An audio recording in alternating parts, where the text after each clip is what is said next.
And by the way, just as a side note, I always say I like to be in the heat. If There I you go go. to hell, I'll be used to it. by the way, this person right here, this is like a mega 4.0 person. This is probably Val Olson has probably documented and followed and done interviews and media more than any human being on the Alberta issue. I mean, she is Yes. you'd be in the I've Guinness. clocked more airtime hours. I'm sure of it. Yep. That's awesome. Guinness And I'm World not going to Records. stop. I hope today We can't get to stop. talk about it. No, we can't. That's right. It's just how to do it. That's right. How to actually do this. You know, and it's, people wait and say, well, I'm waiting for the right time to say something. It's like, no, just say it. And one of those times will be right. Mm-hmm. That you say it. One of those times will just catch enough fire. And I know I did a video yesterday about 2,000 mules. And about, I saw it. I was going to ask you and about it's funny that. because people still, I was reading one of the comments today, oh, this was the most secure election. It's like, stop. Just please stop. It makes you look ridiculous when you say stuff like that. Because I haven't seen it. I've seen all the clips and stuff. It's got to be unbelievable, Dinesh's movie. Well, you can go to, so I had already been looking into True the Vote before I saw 2,000 Mules, so I had been already trying to contact them beforehand.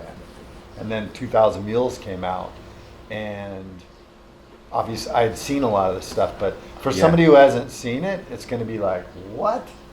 And you can just explain away stuff so much. And let me tell you, this is how they beat. So people, the reason they've done all these audits and this and that, and the audits aren't going to show it because if you count 20 counterfeit bills, you can count it as many times as you want. It's still, you're going to come up to 20. That's right. Yeah. But it's counterfeit. Like, they're not good bills. Correct. So where they were smart. Where they won these elections was they put the ballots in the boxes. So they would harvest the ballots, which were good ballots, legal ballots, get the homeless, get the old people, get all the illegals, have ballots sent to these NGOs. These NGOs would fill them out, give them to these mules, then the mules would go take them and put them in the boxes. Right. Why this is important is because the second, they put the ballot inside an envelope with Greg Meakin's name on it, right? They drop it in a ballot box. The second they open that, they separate the ballot from the envelope, and the envelope goes in the trash. There is no more identifying features on the ballot for you. The second you separate it from the envelope, there's no way of knowing which ballot is whose ballot is whose. There's no way of knowing. You can't rematch them. There's no audit You process can't for rematch that. them, not. So if you think about it, it was genius.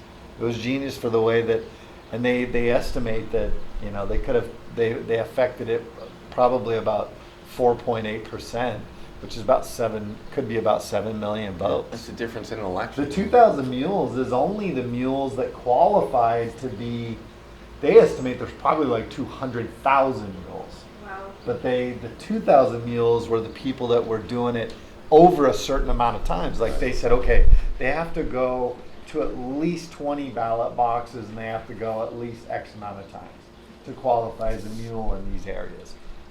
And like they had a high threshold in Philadelphia, and Philadelphia had 1,100 mules that qualified under that. Are you kidding? Now they're sitting there saying, well, you know, the cell phones, you can't tell really where they go. Come on. Like we can ping you at this and ping you at that one and that one and that one and that one. That's not a coincidence. Can they not live stream, use technology that way and have live stream outside of every polling station, and that way there's a documentation of That's what we want to do this year with Protect America Now. Wow. So as sheriffs, we want to put live streams, Yeah. and I want to open it to the public. Yes. So the public can show up to my website at any time, and you can watch those ballot boxes. Exactly. And we're going to record it, and in real time, we are going to say, Val went to this box, and she was here yesterday and the day before. We're going to go arrest her. And you arrest them in real time, and you make a big deal of it. Like, you're arresting people in real time for ballot. The only way they can really, not the only way, but one of the main ways they can really affect the vote is this way, by dumping all the ballots into the ballot boxes. Or you can send them in, but the reason they don't want to send them in as much is because if you send it, it's mail fraud. And that's like Al Capone, all the people that have ever really Sure. gone to prison. They don't really go to prison for all of the other stuff they do. They end up going for mail fraud and wire fraud. That's how most federal guys go to prison. Look at all the worst federal prisoners. They're all going for mail Sure. fraud or wire fraud. Sure. So is that something that you could do for the next election? Oh yeah, Realistically? I have a group of sheriffs coming in tomorrow, Wow. so we're already working on it. We think we can raise a lot of funds, Yeah. and then what we're going to do is, particularly in the states that were swing states this time, that we believe will be swing states again, but really in any county, because like let's take Pinal County. How many boxes do we have out really? 30, 20? So I have to set up 20 cameras, Yeah. and then you go to. We'll just try to do as many as we can. Well, and that's real TV. And not only I that, pay money to watch that. your people would come on Yeah. and they'll watch for you. Yes. But then on top of that, we'll have analysts sitting and analyzing the video every day just to see if the same people came through Wow. Yeah. every day, or if they came through multiple times, or if they put more than one ballot in. Well, it's taking accountability for your vote, and that's what I've been saying to people, is you have to be accountable for your vote. You just don't go and walk away. You have to micromanage it. And here's my message to law enforcement. They're scared to get into this voting thing. Sure. They don't have the courage to do it. And I said, look, if I went and robbed a store, 20 stores in a day, and I did that every day for 20 days, would you not take the time to try to find me? Yeah. Why that's actually misdemeanors. Yeah. This is actually felonies. Yes. Election fraud is felony, so why would you not take the time to track these criminals down? Because it's a crime. I said, take away take away what the country wants to make of it, and just look at it from, this is a rule of law issue. You are breaking the law, and we need to hold those people accountable. That's what it's about. And so I'm telling these sheriffs, don't look at it from politics. Don't look at it Joe Biden, Donald Trump. Right. Look at it as the rule of law. Yes. The rule of law was violated, and it is our job to not only hold people accountable, but to secure it for the future that it doesn't happen again. So, How do you think the next election is going to go? You're cleaning up Arizona. Every state is different. How do you think it's going to go? Do you think there's going to be, Sheriff, that level of fraud, or is it going to be watched closer now? What's your take on it? Because it really concerns me that our elections are just going to be treated like garbage now. well, I think we've got some issues we got to fix.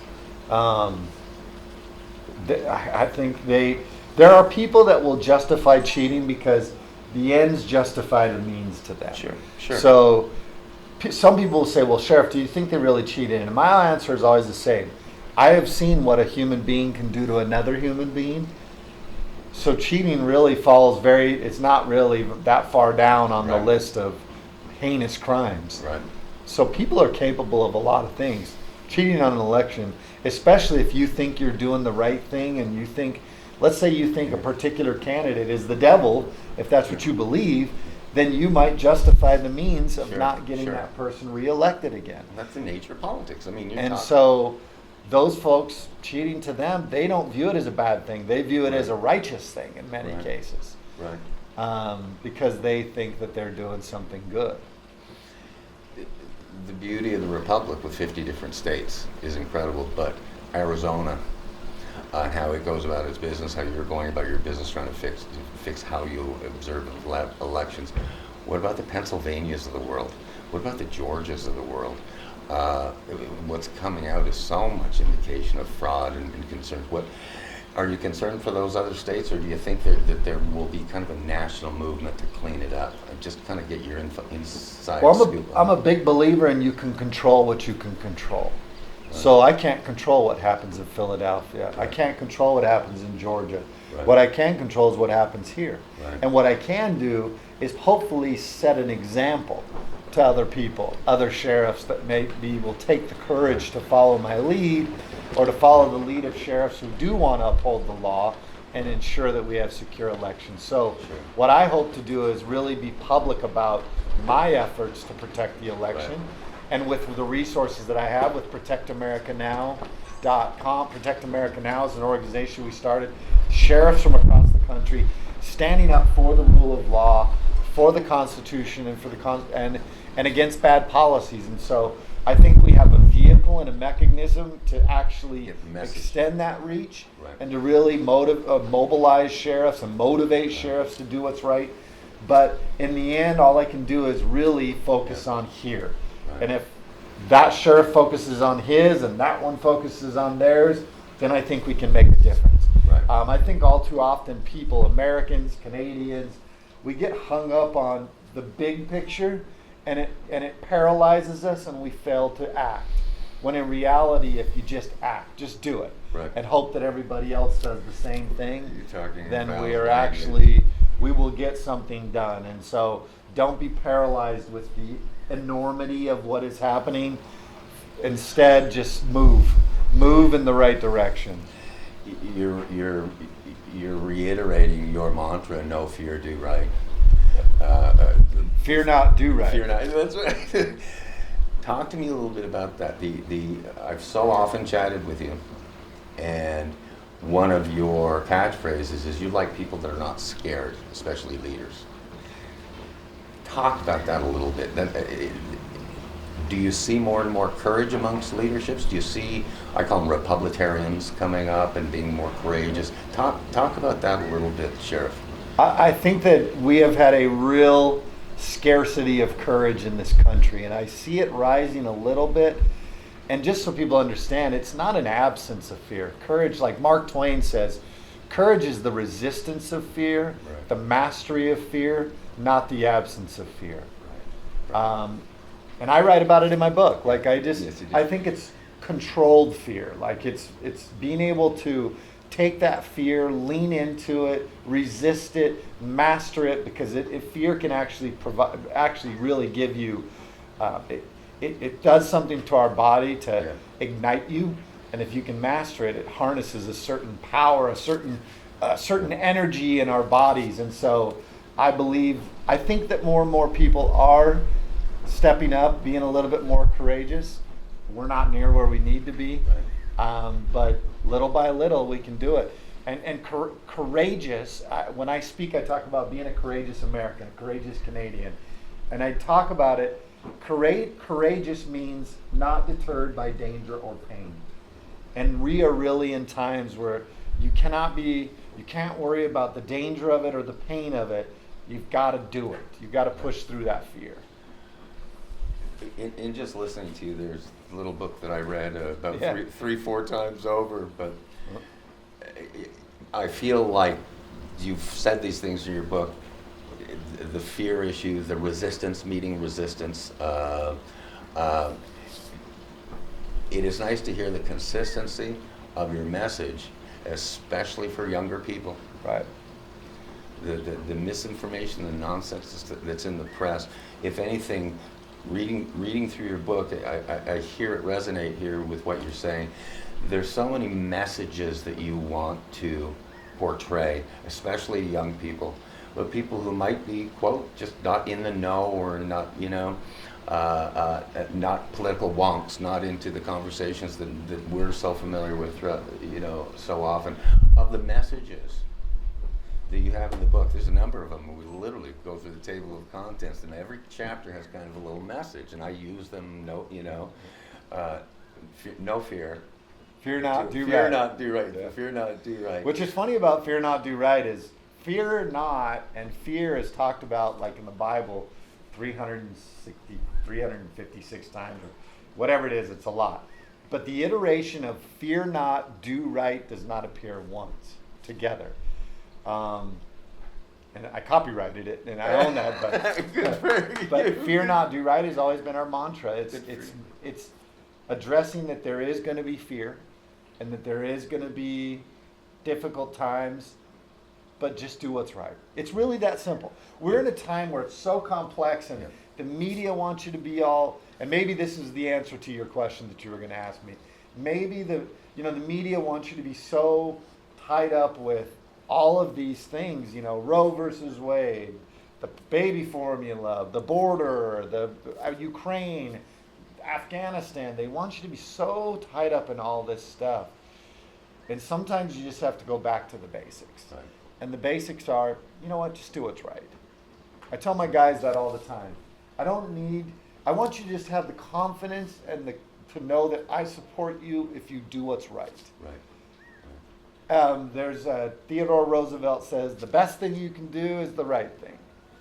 Then the second best thing is the wrong thing. The worst thing you can do is nothing. There you go.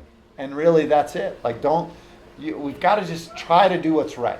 And I think if you just get it back to the basics of it all, I really think that's where we need to start again.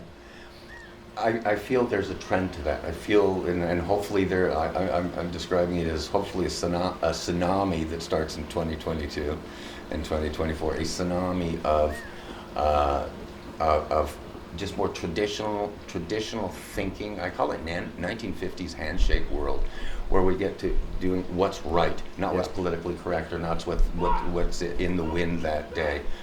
And I sense. We're laughing.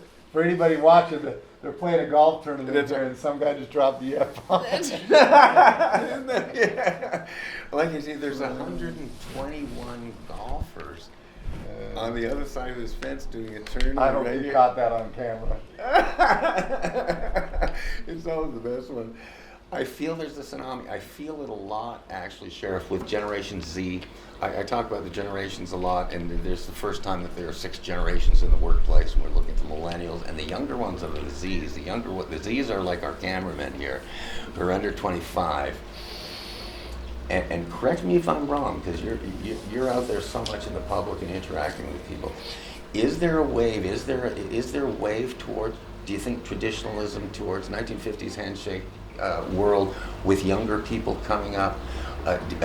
Do you think that it's not that, is there hope for the younger generation, but do you think that there's a wave of that, or if there's going to be a rethinking of things with the nonsense we've heard for really the last decade with social media and the news, and like you say?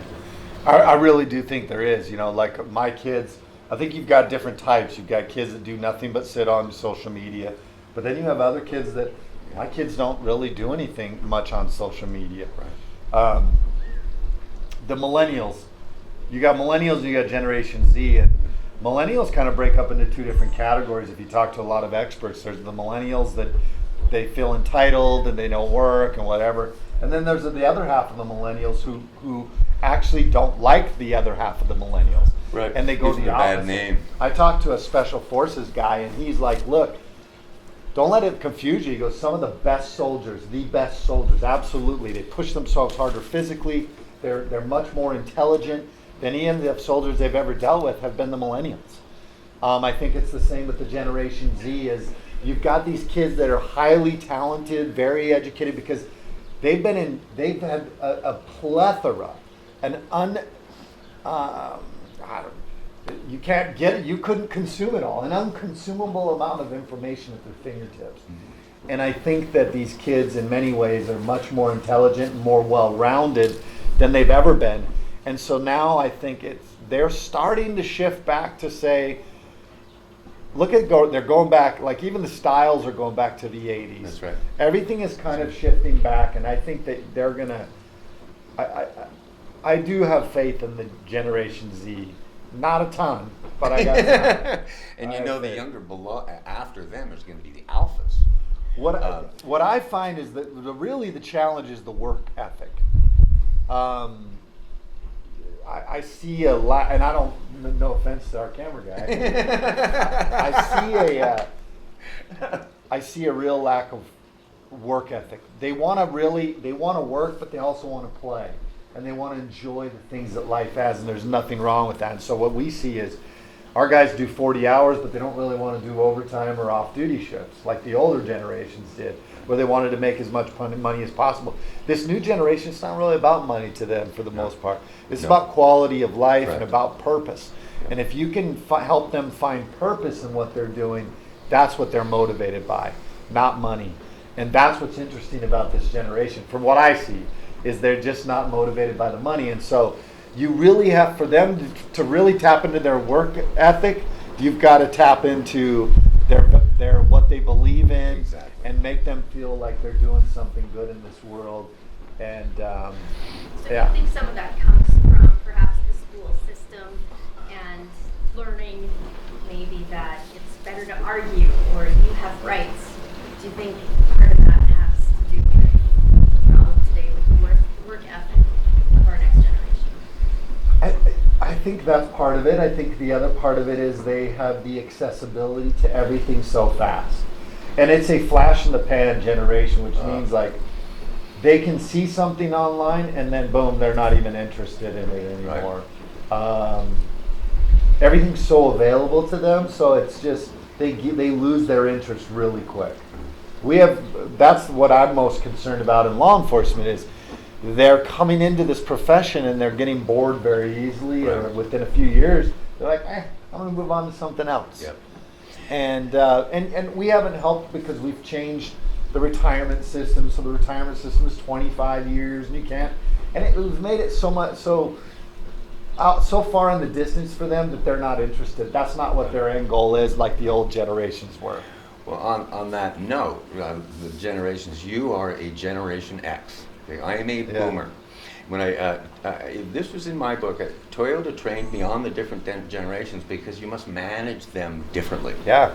And to know how they think, touching earlier on what you said earlier, the millennials and Zs, but millennials especially, more than money or overtime, they value their time, they value their friends, Which I their understand. time. You want to give a millennial a bonus? That's not like a boomer. Stick a $20 bill and they love it, right? Give a boomer a trophy or a blue ribbon, they love it. But a younger person, give them time off with their friends. Let them leave early from work, that type of thing. And it's so important to know the generations. As a side note here, Generation X. These are the leaders of our whole country right now. And I have a son who's a Gen X. Gen X are the last cynical they're the last workaholic generation. And they're also the most cynical generation. Gen X's were 1 foot in, 1 foot out of technology. You weren't born with it, but you evolved into it. But Gen X's are the last workaholics because they generally had their workaholic boomer or grandparents as examples. Right. But something magical happened, like you talk about with the millennials. But Gen X's, they're also a very cynical generation, and I think this is where maybe a lot of the maybe cynicism or lack of attention span with younger people, but Gen X were cynical in that you watched your institutions disintegrate in front of your eyes. Boomers and older folks had our banks, our stock market, blue chip stocks, things that we literally had faith in. Had it was part of the country, the fabric of the country back in the 50s and earlier. But your generation, Gen X, has watched really the implosion of that, and now are looking at the world with a combination of everything, a little cynicism, some hope, some dream. Can you comment on that? Just being literally Frankly, Gen Gen X is really the problem because we're the ones that failed to teach the Gen Z and the millennials appropriately. We absorbed the hardships, right, and we didn't pass it on to the kids, and so they feel entitled, they feel special, they feel like everything should work out for them. Like back in our day, it was not uncommon. Your mom would be like, "No, I'm not going to come pick you up," and you had to walk 3 miles home from school, and they wouldn't buy you a 25-cent candy bar. Now we've done so much, the kids don't even get their driver's license anymore. They're 18, 19, 20. They don't even have a driver's license. They're just a different. But we created that for the most part. We removed, and we were workers. We were busy working and didn't really, push them to do work themselves. Or think about it. Every summer we all worked. There was no no option. Like you had to work. You just you knew when school ended, and maybe that's why we didn't always want school to end, because when school ended, A, you never saw anybody again. There was no cell phones. There was no social media. You didn't see them until the school year again. And B, we all had to work. And so, I don't know, somewhere along the lines we didn't do that to our children, and now we're paying the price for it. So talk about workaholics, and it's a given to work. Like I said, I will never forget, and this was the last year I was in college. This is back in Montreal. And I was 2 weeks away from going back to college, so I was working. I worked hard from 15 years old, right? I remember, to this day, I remember I had 2 weeks left before I went back to school, and I needed some extra money, so I went to my supervisor. I said, can I work like double shifts, 8 a.m., and it was 8 a.m. till like 11 p.m., nonstop. And you don't have to pay me time and a half. I just want the hours. I got to get some dough here. That kind of, but that was ingrained in us. Yeah. It was ingrained in us, and boomers, I think, ingrained that a lot on our Gen X's, our Right. kids and millenniums. On that subject, I want to shift gears a little bit. I want to ask you. I bet you haven't been asked this before. I want to ask you about Donald Lynn Lamb. And take as long as you want. Yeah. Well, Donald Lynn Lamb is my dad. But yeah, you're right. Nobody ever asks, about There we your go. dad. Yeah. I dedicated my book to my dad. My dad was a dairyman, was a graduate of Thunderbird Business College. Very creative, probably one of the most intelligent people that I've had in my life. My dad was a tremendous, he studied everything. And he would read things like congressional records, and my dad got very involved in Panama and the history of Panama and how the United States really stole Panama, the canal. And he really knew everything about it. He would have all these folders behind him at his desk out there, and he would talk to you and be like, "Oh, Greg, let me tell you about something." He would turn around, and there was no rhyme or reason or file, to these files, and he would be able to pull a file out Wow. and show you that paper and Wow. the quote in a congressional record. So very intelligent, but he instilled in us hard work. And most of the time, he would tell you to do something. He didn't tell you how to do it, and you didn't want to ask, because if you asked, it frustrated him. So you would just be like, "I guess I better figure out how to pour this concrete," And but what it did was it created a sense of independence with us, and ability to rely on ourselves, really. I think in life is, if you can teach your children that they are capable, how to rely on themselves, that they are capable, that they can handle any situation that's placed before them, I think The that's toolbox. You give them that's the paramount, toolbox. which is what he did. Is and then personal skills, everything about it. I mean, my mom obviously plays a huge part, but together I was very fortunate to have parents that developed all of us. My brothers and my sister are all contributing members of society. We're not criminals. We don't do drugs. We don't smoke. We don't drink. We go to church every Sunday. So clearly they did a good job on raising us. Did he make you the man and the father you are? Definitely. I'm a no respecter of persons, though. But for example, I think that my dad was probably the biggest source of the stuff that has made me the person who I am. But at the same time, I might come and sit down with you, and I might say, "Hey, I like what Greg does there. I think I'm going to try to apply that in my life." Or I might go and meet with Donald Trump Jr. or Donald Trump, President Trump, and say, "You know what? I like that." Even Joe Biden, I don't think he has much to offer, but even Don't get us Trudeau, started. but there is always something you can pull on. So I'm more of a glean from a lot of people Right. and make that and put that in the pot of my authenticity and my uniqueness, Right. and create me. So I would say that my dad is probably the one that had the most ingredients in that soup, but at the same Mark time, Lamb is Mark Lamb. I'm You're me, your own yeah. person. And that's how he would want it to be. Right. My dad never told us, when I would say, "Hey, I'm going to do this or that," he never said, "No, you shouldn't do that," or whatever. Never. He never told us to not do it. And that's probably the biggest blessing, was he allowed us to just, we took our boat off the shore and out to sea, and he let us find out for ourselves, That's the whole point, isn't it, of parenthood? Yeah. It's hard, though. Birds, you push them out of the nest. Do you have a question? I do. Val Olson News. Question for Sheriff Lamb. I want to talk about, can conviction? Because it sounds to me, listening about your upbringing and how you are, you have things together, but you're speaking from a place of morality and standards. Where does this deep conviction come from? Well, we are a very religious family, always have been for generations. And so a lot of that conviction comes from there. And your parents instilling that conviction at an early age. And I think that's part of it is my parents were consistent. The convictions that I had were consistent all through those years.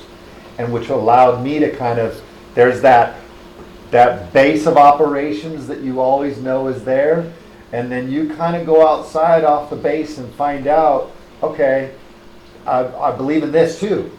Because, you know, my brothers and my sister were pretty similar in most cases, but I'm sure there are things that I'm very passionate about, that my convictions are off the charts on, that maybe they aren't as convicted on, even though we all had the same upbringing. So I think that religion for me is probably the biggest base of it, and consistent parents who did it.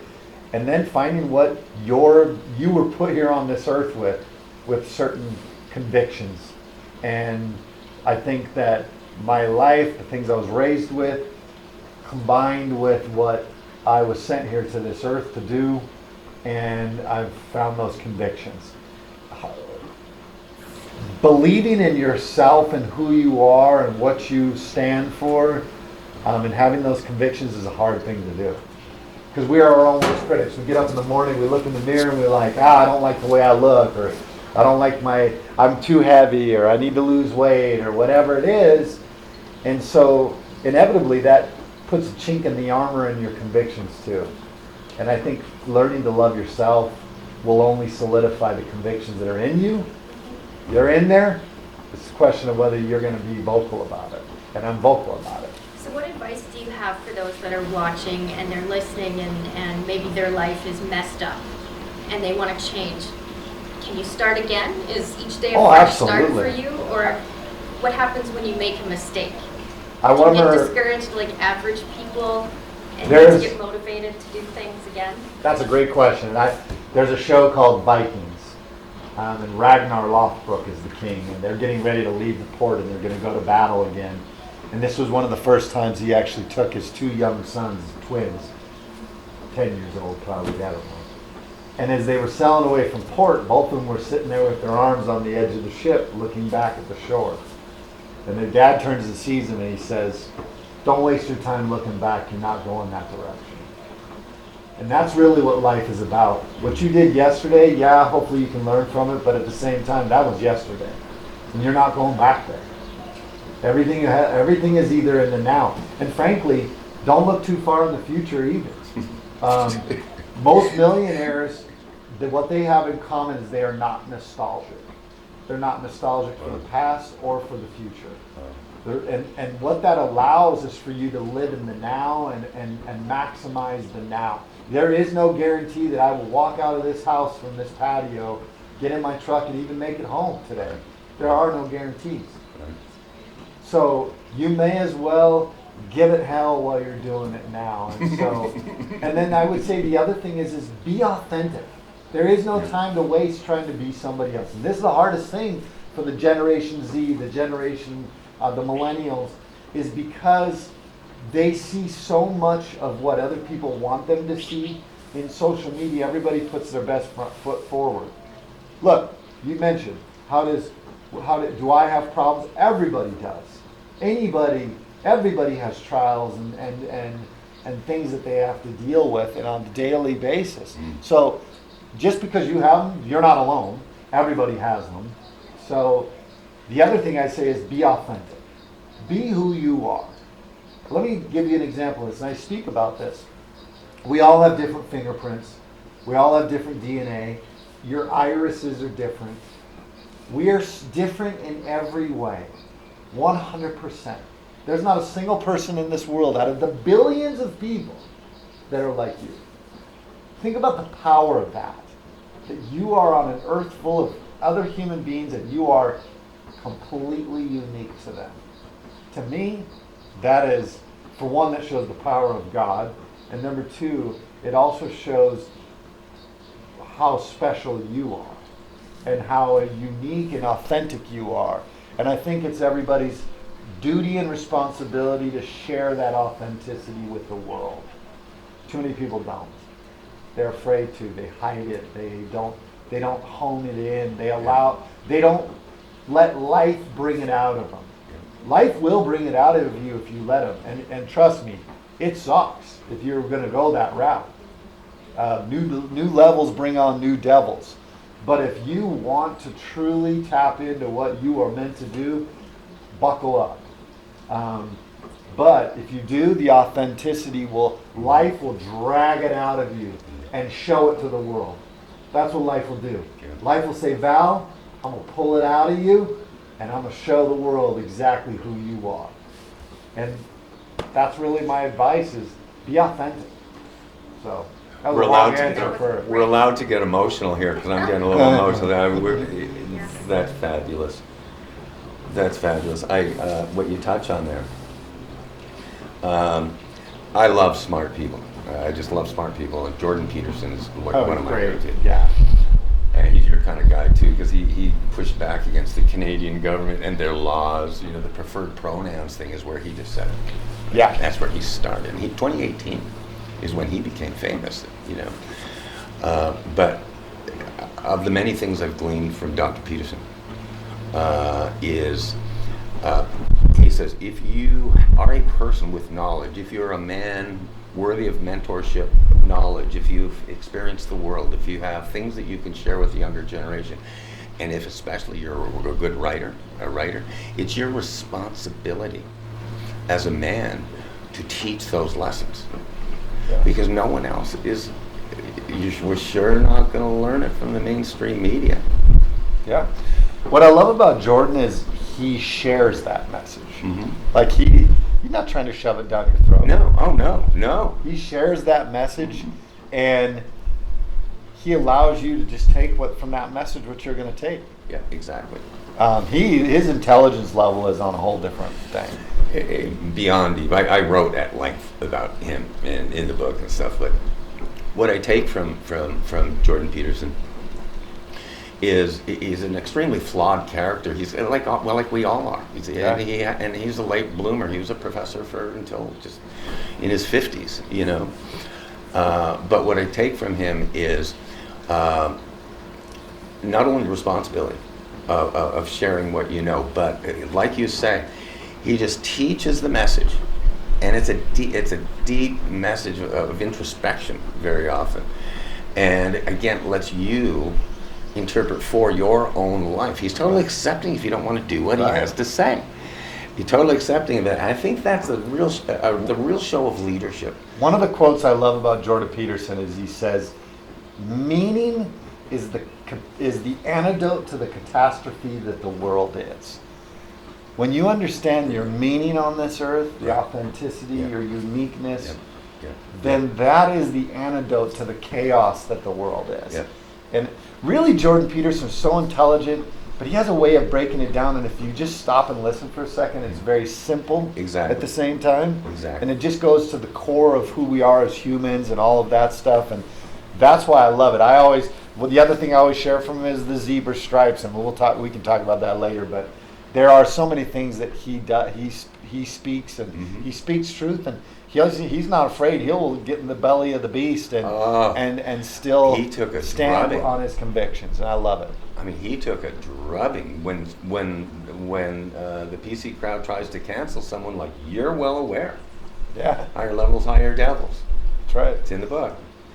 Believe it or not, I pull from that. You know, I talk about gleaning. I watch how Jordan Peterson deals with these people, and he doesn't allow their animosity, their bullying to affect the truth he is going to speak. Right. He doesn't let that change it. And so I look at people like him and I say, I can speak the truth too. Right. Shift gears real quick. I hope this is a question you've never been asked before. I need the story from you of your boss George in Utah. Yeah. Okay. I changed his name, but yeah. Okay. And I need the story from Sheriff Lamb. Please let our viewers know this story, and for It's anyone in the who wants to hear chapter. It's in the chapter. It's not a fight until you meet resistance. Because you talked So I worked on a dairy, and I actually worked. It was a family operation, and so there was two parts to the dairy. There was the processing plant, which is where my brother worked, and his father-in-law was the owner of both the processing plant and was the owner of the dairy where we actually milked the cows, which is where I worked. And I worked with the brothers of my brother's father-in-law, if that makes sense. So he owns it, and I worked with his brothers, and loved working with the family, great family. And I think I was at a point in life where life was doing something to me. Life was trying to tell me I needed to move on. But I didn't know it at the time. I look back on How it old now. were you? You were working your butt off. I was probably 30, 31, probably in that area. What were the signs? What were the signs that were happening to you at that time? I was just, there's a word in Spanish called inquieto. Not quiet. Yeah, disquieted. So it was just, I felt inquieto. I felt something in me that just wasn't quiet. Like there was something moving, and I didn't know what it was. And I just knew I wasn't where I was supposed to be, but I loved being on the dairy at the same time. That's the thing about life. You're going to find times where you love what you're doing, but you're not supposed to do that anymore. And so that's the hardest thing. And life doesn't make these things easy. And so I feel like this was life's way of pushing me out the nest. But anyway, I was working there. I loved working. I got along well. But then the owner would come down, and he would constantly have all these other chores, and he wanted to come down and work on the weekends. Well, we had all these other things we were trying to do, and it just it was becoming more and more irritating. And I didn't like a couple things. I didn't like him taking the Lord's name in vain all the time. That bothered me. And then also, I didn't like the way he talked to his brothers. He didn't talk to me as much like that, but I didn't like the way he talked to his brothers. And some of the times he did talk to me, and I didn't like that. And I remember telling my brother, hey man, I don't like the way your father-in-law talks. One of these times I'm going to have to check him up. I'm going to punch him in the face one of these times if he takes the Lord's name in vain again. Like, I can't stand it. And so one day it was a tough time because it was cold. It was the winter. We had like 4 cows die that time. And look, we were feeling the stress of it all as it was. It was a lot of work. And one day he shows up down at the dairy, and he gets there, and he was mad about something. He was mad. I don't want to go into why he was mad, but he was mad because somebody was parked in his spot. And so he calls down to his brother, who I worked with, and he's yelling at him. And his brother's not saying anything on the phone. And when he hangs up, he says, look, I knew we shouldn't have had Carlos there, park his car there. And I didn't say anything. I was using the bathroom, I zipped up, turned around, and I walked straight up to that place. Didn't say a word to the guy. Just walked straight up. And we had an office there. And I burst through the office door. Boom. And I see him standing there and said, do we have a problem here? And he said to me, you're damn right we got a problem here. And I said, listen, we didn't need you down here today anyway. And he looked at me like incredulous, He's like, what did you just say? I said, you heard what I said. I said, we didn't need you down here today anyway. And he says, don't you dare. And I stopped him and I said, don't you point your finger at me. And he just was, because I kept stopping him, and he's the owner of the company. Nobody talks to him like this. Nobody defies him. And he looks at me, and by this time we're close. We're probably within touching distance. So he looks at me and he gives me one of these little 4-finger pushes, and I shoved him back. And he comes back, and he had his fist clenched like this, and right when he got into striking distance, I caught him with a nice right cross. Just bam! I love I knocked him to the ground. I knocked him out, but when he hit the ground, he came to, and he stumbled on his hands and knees, and he had his glasses on, so now his glasses are crooked and his face is bleeding, and he's trying to get to his feet. He's stumbling around, and I'm standing there waiting, and I've got my hand. Yeah, just- that's the funny part. You're ready to I'm go locked again. and loaded again, and because I don't know if he's gonna get up and start swinging, and so he gets up, and I kind of steady him with one hand, like ready to just drill him again. That's the And best part. he's- Again, that's the best part. Yeah. And he looked at me and he just was down, like he was still not all there. He just said, "Get out of here." And I said, "I'm out." And I walked out the door. And I remember going home and telling my wife, and we had just had a baby, number 5. We had just had number 5, probably not even a week old. And I walked through the door, and my wife knew at the dairy you never came home early, never. So I walked through the door, she's like looking at me, and I just said, "Well, I don't work at the dairy anymore." And that was the first thing I said to her. And so, in the end, we had a decent relationship. It was one of those times where sometimes we just need to be checked up. Life pushed me out the nest. Then I started a paintball business, and eventually, I would have never have become a police officer, and I would have never have become the sheriff had that not happened. Right. Right. And it was a time where life was checking, to see if you were going to stand up for your convictions or what you believe in. I wasn't about to be pushed around, and I didn't like the way I stood up for his brothers who weren't standing up for themselves. And Such a great story. Yeah. I read that. but one I about hit him 3/4 clean. of- I mean, I've knocked my fist right through You his dropped. face, You so. dropped the guy, right? You would have been a great hockey player. Yeah, I did. I caught him good, and he learned a valuable lesson. I got to switch gears. I have to. Alberta 51. Okay, this is so dear and near to my heart, and I've spoken about it a lot. I've written about it a lot. In case someone out there does not know, the province of Alberta up in Canada is so pissed at Canada. It's big Well, time. frankly, all Canadians should be pissed at Canada. That they are looking to become the 51st state of the United States of America. I am I've done radio and stuff on this as the guest because I'm the East Coast Canadian. I told you many moons ago I voted for Trudeau twice. I lived in 1970 Quebec under martial law. You had your Panama deal with the coup, which wasn't. But Alberta, there's always been talk in the past of Western separation, all that thing. But it to me, and I'm really trying to identify, and I'm actually trying to promote it. I believe that Alberta is going to be successful this time, and that it's all education.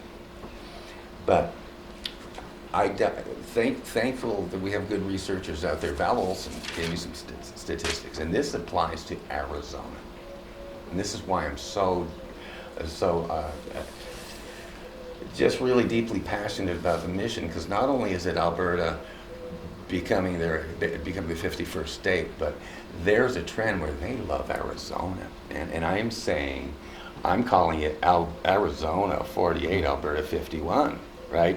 Sister states, and that we're literally twins in terms of our conservative bent, and it would be a Second Amendment province if Justin Trudeau would allow it. But I simply couldn't believe this. There are 1 million Canadian visitors to Arizona. Canadians spend $2.5 billion here every year. It's crazy. I love this. 100,000 Canadians own or rent property here. 100,000. My favorite. There's $1.5 billion spent on real estate purchases by Canadians in Arizona. Oh yeah, I believe it. The oil reserves, the gas prices, I mean, it is absolutely ridiculous where there's not a reason for them not. Where I think a couple of months ago I had said that I named you the honorary first sheriff of the new state of Alberta when we get there. Because they need, and what's funny, this is a very deeply personal thing to me, and there are other people out there that would validate that it's very personal to me. The desire for freedom, the desire to live life the way one wants to live under our beautiful constitutions. Never has it been more prevalent or clear than 2022. Yeah. And I'm hearing on the radio shows and being a quote guesser, I never thought that a dual citizen would have any value, but I'm whatever you're not. If you're American, I'm Canadian. If you're Canadian, I'm American, and we talk about it. Right. We come to common ground. What do you say? I mean, there might be a group of 10,000 Albertans right now, Alberta 51 Facebook group, that are going to listen to this. 10,000 of them. And I'm putting out the welcome mat to Arizona. What do you say to those people? Those are literally people that do not have the freedoms that we have here. What do you say to them as far as their endeavor to become the 51st state? Oh, I'd say let's do it. I mean, look, people think, oh, the average person would say, oh, that'll never happen. Exactly. No, everything happens. Correct. So all it takes is somebody just has to try to do it. Right. Like they thought you'd never fly. We fly in planes all over the place now. There's things that they said you could never do. I think this would be an easier thing to do. I don't know how Canada would view it, losing them. Maybe they want to get rid of the renegades. I don't know. What I like about Alberta and what I see from people from Alberta is they espouse that what Arizona stands for.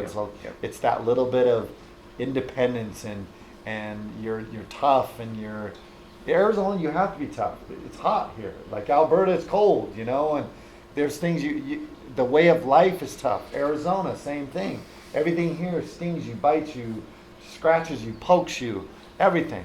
But it's beautiful. Yeah. And so you got to be tough here in Arizona. We have a spirit of that. And we have so many Canadians here, and a lot of them tend to be from Alberta, and not from a lot of the other places. We don't get the folks on the East Montreal. Coast. They go down to stuff. Florida. They go down to Florida. So yeah. Let's do it. I got 3 words to that. Come on down, guys. Yeah. I got right. It's right in the book. Come on down. And I hopefully, maybe if I had my dream or my druthers, we'd actually have transition or really polite refugee camp for people that are halfway in between. And I'm not kidding you. There's one missing section of the immigration law in the United States. There's a missing column, and it's called undocumented Canadians. And it's serious.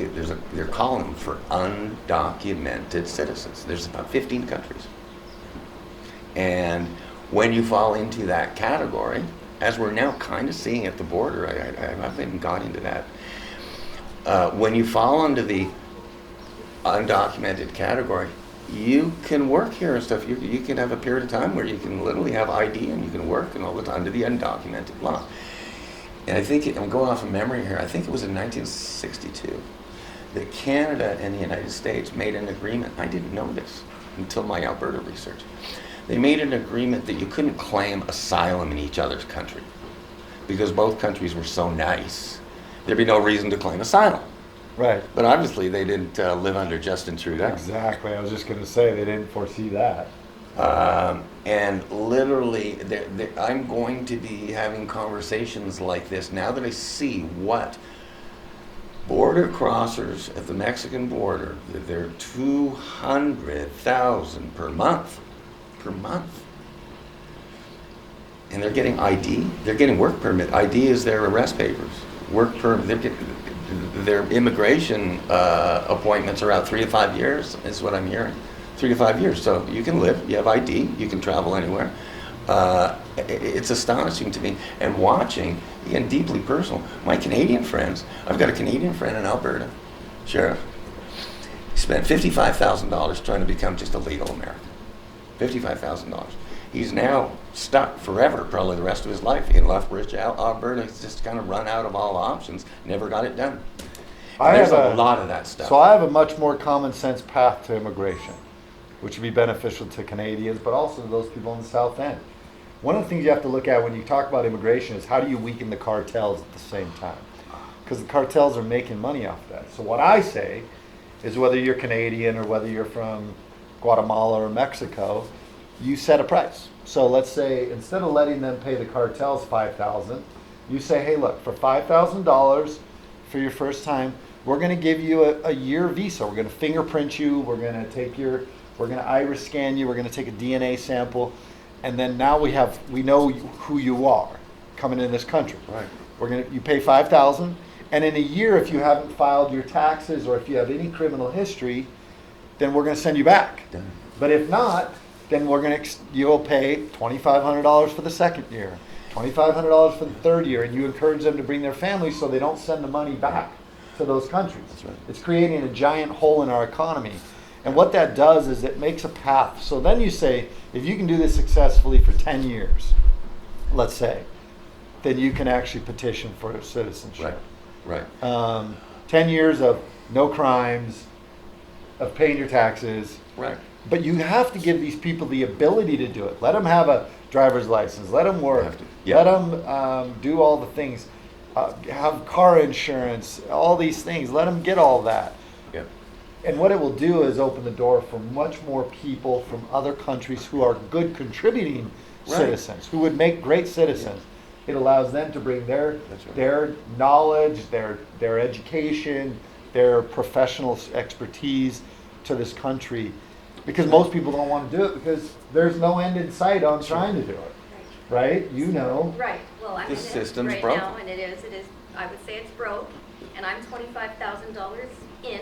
I've done the scans. I've All done to all of lawyers, that. probably. No, I self-petitioned. Oh. So different for us, but I'm curious with the ideas that you're suggesting. Is that something that could happen for a trial or at a state level, unique to Arizona?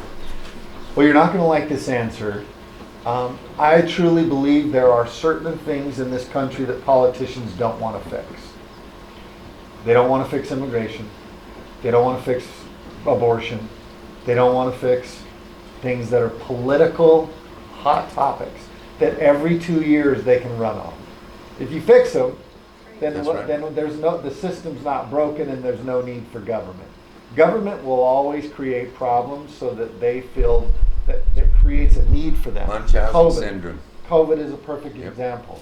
I'm going to create COVID. You come off of Donald Trump. Donald Trump created a good economy. People were working. People were happy. We need to break this. We need to create a need for government, not less government. Let's not shrink government down. COVID. Now all of a sudden COVID hits. It opens the opportunity for government to overstep where they should be. They slid the Overton window back. And that's what happens. So, do I think government will ever fix immigration? No. Why? Because they want to always, every 2 years, they want to fight about it. And they want to use it as a political tool. And they want to, whether you're for it or whether you're against it, they want to use it. So, sadly, I don't think so. I wish Arizona could do it, but Arizona tried to do something to take control of immigration themselves back in 2010 when they passed SB 1070, and the federal government fought it, saying that it wasn't the state's right to do that, that it was the federal government's responsibility. So maybe the state could do some things where you could come to Arizona. When you were talking earlier, I had this thought that I want to talk to some politicians about running a bill that allows Canadians to carry firearms in Arizona. I like that. Nice. So I think that's something you could do in Arizona. Arizona sets its own rules. Sure. And I think that a lot of people would actually love that. And I think it would bring more Canadians here. So. What I like are practical solutions. That's a practical solution. I love that payment at the border, the skin in the game. So payment, easy. Self-funding. I really like it, and it's simple. Do you know how much when they were complaining about Trump's border wall? What was that? $4 or $5 billion? That was what what he was asking for. When they were complaining about that, we at the time were losing. They estimated we were losing $130+ billion of lost tax revenue from people that were here in this country illegally that weren't paying taxes because they weren't here legally. So just the lost tax revenue was far greater than what that bill would have cost. But they don't look at things like that. It goes back to what I said. They're more willing to send $40 billion to Ukraine to take care of their borders than they are to actually spend $4 billion here to secure our borders. Why? Because politically they want problems. The only way I've been able to explain it, and I've written out about it a number of times, is Munchausen syndrome by proxy. Yeah. You smother the baby in order to be the hero to revive it. That's right. And it's the only way I can explain it, is it's created problems, created problems that you can, again, get reelected by Right. being hero. Switch gears. 2024. Sheriff Mark Lem is got to make a decision, either to run for re-election or do something else. I don't know if you've been asked this before, but I think it's about 3. Been asked a lot. Been asked a lot. Just go ahead. Just thoughts and what you might do or what your plans So are. I love being sheriff. I really have no desire to run for anything else. I think if I was writing a movie script, I'd be sheriff for maybe another term or two, and then I'd ride off into the sunset into a nice little career in the private sector, so that I can make some money, so that I can retire. Sure. Do you see but another term? unfortunately, plans what my plans are and what God's plans aren't always the same. Sure. And so I've always just said, look, I want to be where my voice is loudest for God, family, and freedom. And I feel like sheriff is the place right now. If you'd have asked me 15 years ago if I was going to be the sheriff, I'd have said, no. You want to hear God So laugh? Tell him your plans. That's you want right. to hear God laugh? So look, I don't know. I really don't. I'm not interested in Congress. I'm really not interested in Senate. I don't feel like I would be good at that. And I'll tell you why, is because I believe in doing what is right. What they want are people that run the party line. And for example, if you brought a bill that was 80% good but had 20% of pork, I'd be like, I can't vote for it. Right. Then they would be mad at me because Right. I didn't vote with all the other Republicans, Right. or vice Right. versa. And so I just don't know that I'd be the right person for that. We've chatted about this before. I don't see you as a Congress or Senate playing by Senate rules. I do see you as an executive, wired to be an executive, whether that is governor, just in terms of being the more CEO. That's why Trump was so great. And I'll tell you why. I mean, I'm not interested, or I hadn't thought of governor. I really, I think I could have done well in the race, but here's the problem is I'm not wealthy. I live basically paycheck to paycheck. And so to run for governor, it's a midterm election. So in the state of Arizona, you can only run for another office in the last year of your term and stay in the job. Okay. So I could run for something in 2024 and stay in my job, but the whole year run for something else. Right. I can't do that on a That's midterm election. So I would have had to have quit my job. And how do I support myself for a year and a half? You can raise money for running the campaign. You cannot use that money to live, to run your household. So I wasn't in a place financially on a personal level. Right. And I've done things like, I'm a believer, like, you can't catch water unless you put a bowl outside. And so I believe in, I've wrote a book. I did American Sheriff Network. I go out and speak. I do these things which hopefully puts me in a different place financially, which will allow me to be in a better place should I feel like I needed to do something different. As a business analyst, which I am, an old business analyst, and I probably might have mentioned this to you, my clinical analysis would be, for you, based on your talent level and age and everything else, is to not run for another term of any government and to enter the private sector. Because there's so much, ask President Trump, there's so much that you're limited by being in the public sector, and rightly so. 100%. But the exponential possibilities of, let's just say, a Lamb brand as a private citizen, I've talked to you about it. Yeah, What- that's what my would- end goal. I'd rather get into a consulting position, do something in the private sector and use what I've learned and hopefully help other places, whether politicians or other sheriff's offices, build their brand, and then be able to do things. I think I would be able to do a lot more that way. So Do you have we'll any see. actual projects or things that you might tackle were you to be a Well, I hope to private write a couple more books this year. I'm working on one right now, and Okay. hopefully do 2 this year. One would be a leadership book. One would be a little bit more like what you see in American Sheriff, just a different take on a poem that I love. So I'm going to keep that one to myself for now, but I know we talked about That's it a before we went secret on from the camera. inside. Yeah. So probably, I will do that book. My wife and I are both trying to release books by hopefully be done by end of June. Good for you. And then hopefully get them on the market by July or August. And I asked you a question earlier about your father. There's no human being in the world where fatherhood is not more important than a guy like me. I was not raised. I never had a dad growing up. And I promised myself that I would stop the cycle. yeah, And I promised myself from the very, very beginning that I was going to be there for my kids, and actually that they were going to have a mom there, not a latchkey kid situation, you know.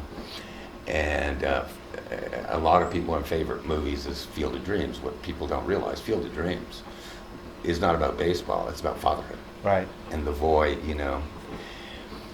I sense with everything, and I mean I have researched you, sir, and most importantly chatted by cell, which is where you learn more in a 5-minute cell call than you do. Right. I sense that you literally are living mentorship, that the fatherhood, the mentorship, and it's like all PR aside and everything else, that it seems so very deeply ingrained in you, just that very concept and the responsibility thereof. Can you talk about that just a little bit, and if I'm right on that mentorship fatherhood thing? Well, I do believe in mentorship. Like, I believe you're the best father you can be is oftentimes just by example. Do I think of myself as a great father? No. I look in the mirror and say I could have done that. I could be doing a lot different. You'd have to ask my kids if I thought I was a good dad or not. But I've tried to just instill in them the value of hard work, to be themselves, encourage them to be themselves, and to be good citizens, really, and to love this country, to love America and all those things. In the end, if my kids are that, then I'm successful. I always joke that my kids aren't perfect, but they're all diehard conservatives and they love this country. There you go. So there you go. If that's my success, I guess that's what it is. But I don't know. I think any father or any mother looks at their kids and always thinks they could have done it different. I just don't. I don't look back that often. I just don't. My wife will always go, "Oh, you remember this or that?" And I'm like, "Yeah, I guess vaguely." But those. It's just not something. I think when you look back too often, going back to what we talked about earlier, you beat yourself up for things. Hindsight's 20/20, so don't sit and replay it all in your head. You did the best you could, and whatever it was exactly what it was meant to be to put you where you're at now. So, I hope to be a good father. That's really what it is, and I try to live my life in the way that they can look at it. So now, with everything going on in the world, I take a stand on things that I believe in, that I have convictions on, and those are God, family, and freedom. And I do it, and I hope that my children will look at it and say, you know what, we can be courageous, we can stand up for what we believe, and who cares what other people think. That's right. And we're going to wrap things up. I mean, I so appreciate you taking this time. Oh, my pleasure. This is the first Campfire. Great Meakin, Secrets from the Inside Campfire chat. Right. For anybody in Alberta, it's 100 degrees out right now. And we're sitting here in front of this. We're sitting in front of a campfire. But in October, leading up to the election, I'll bet you it'll be cooler. Yeah. But complete unabashed plug here. I wanted to, we talked a lot, because I wrote this book basically because of COVID and being an old retired guy and stuff. But I wanted to somehow see if there was a possibility that you could actually judge a book by its cover. And if anything, I got a son out there, Carson Meakin, who drew that cover. Which I love. I want to tell you, I'm talking hundreds of people, Sheriff, have said, hey, the book's garbage, but the cover's great. But I just want just your thoughts on the cover. I love the cover. I told you from the beginning. I think it really exemplifies what America and Canada. Canada, you got the hockey stick. America, you got the guns. I love the founding fathers. I told Carson I want to make sure we George Washington has as big a gun as you can fit on the page. I love it. I think it's great. I think it really hit it. That was my favorite part. Before I finish, I'm going to ask a favor. Actually, a favor of Val. If I have a little packet back there. You never ever do a Greg Meakin event without a surprise. Oh, not too close. I know. That's great. I'll stick it right here. Wouldn't that be great? There we go. Yeah, just the jerseys. Yeah, these are actually literally out of the wrapper. Okay. This is hysterical. No, don't need any of that. Just that. That's in your hand. Perfect. Okay. You're gonna officially unwrap these. Okay. I love it. That's awesome. Look at this. This is an Alberta 51. Oh, that's awesome. I've never had a hockey jersey before. All right, there we go. Yeah. Always first, man.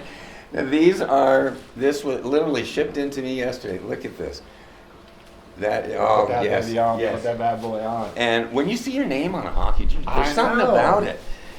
And what's interesting, there's no crest on Look the at front. that. Check that out. Look, we're gonna do a photo, big Yeah. time photo op, man. You got that? Oh, yeah. Look at this. Now we gotta go. We'll do the front. By the way, Let me see. How's that? Oh, I like it. Grab the jersey. That's right. Yeah, in the old church, they actually have fight straps. You pull the jersey up over the guy's head and then this. Right? But front, no crest, because I'm going to do probably a contest for the best Alberta 51 crest. Okay, but turn around this way, and this is where the photo op action is, right there. And I know you know this in our height, difference in our height. Can you pull yours down, Sheriff Lon? Yep. He's got his guns in the way there. We're good. Is it good? Yeah, okay. Oh, right there? Yeah, there you go. Right there we go. That's great. Good photo ops, that's great. We good? One more. Yeah, Okay, got it. Were you gonna send him to fix it? I didn't I know would what have I was preferred you to gonna do. fix it I over was- him. That is awesome. That is awesome. Got it. You can keep this jersey, okay? Oh, I love But it. I'm going to let you know this is missing something, and this is going to be the bomb, right? Okay. Okay, but So this somebody is, else is gonna design it, right? you know who? Hopefully Carson Meakin. Yeah. Hopefully. Somebody. Well, I see what he's done. He does great work. It's incredible. It's incredible. To all the people in Alberta, come on down, right? Yeah. That's the message. Come on down. Like here here in Pinal County, we got a ton of Canadians that live here. And what people they're don't here realize, half a year. Arizona, they were the 48th state. They went kicking and screaming. Yeah. They were more independent than Texas, and it reminds me of Alberta. Right. You know? And then Hawaii, where I was born. That's right. That's right. You're Hawaii. It was 40. Was that 49? 50. 50. 49 was Alaska. Alaska. Yeah, everybody's together in this feisty, independent mode. Officially, this was the first Arizona Secrets from the Inside of Campfire chat. Hopefully, Sheriff Lamb will be here for the next one. I'm doing an election one on October 8th. Okay. Maybe you can raise funds or something. But thank you so much to Sheriff Lamb. No matter what, I see a trend in the United States of America that's exemplified by a guy like this, and that is leadership, manhood, tradition, wanting the country to be better, to be safer. And as I've heard a dear friend of mine say, guys like this and guys like this are the real deal.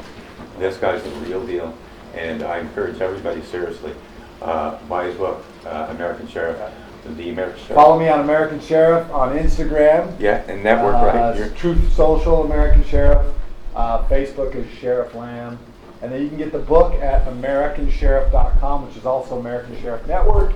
Or you can get it at TheSheriff'sWife.com, which is my wife's site. You can get the book there as well. Yeah, that's the book. Right there.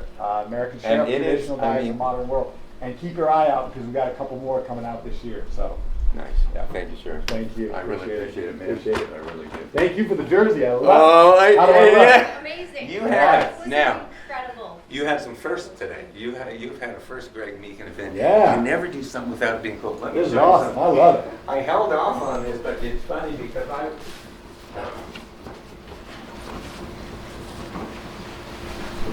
held back, but this is what I was gonna wear today, Oh, the Gretzky. but I didn't, because I just, but when you do an event with me, but look, I was Yeah. on the ice with him.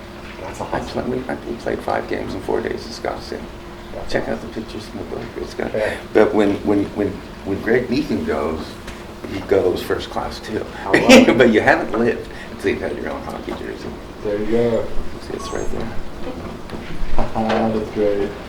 That's a legend. It's my first wedding photo. Already a completely frightened husband. I do You're a like- chapter said, am I the only old middle-aged guy who's completely frightened with my wife?